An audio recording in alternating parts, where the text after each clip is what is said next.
काफिर ने एक बुजुर्ग से कहा कि अगर तुम मेरे 3 सवालों का जवाब दे दो तो मैं मुसलमान हो जाऊंगा। मेरा पहला सवाल यह है कि जब हर काम अल्लाह की मर्जी से होता है तो तुम लोग इंसान को जिम्मेदार क्यों ठहराते हो?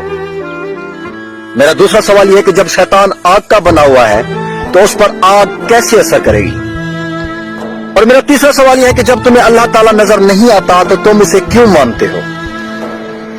बुजुर्ग ने उसके जवाब में पास पड़ा मट्टी का ढेला उठाकर उसे मारा। उसको बहुत गुस्सा आया और उसने काजी की अदालत में बुजुर्ग के खिलाफ मुकदमा दायर कर दिया। काजी ने बुजुर्ग को बुलाया और उससे पूछा कि तुमने काफिर के सवालों के जवाब में उसे मट्टी का ढेला क्यों मारा? तो बुजुर्ग ने कहा कि ये इसके 3 सवालों का जवाब है। काजी ने कहा कि वो कैसे?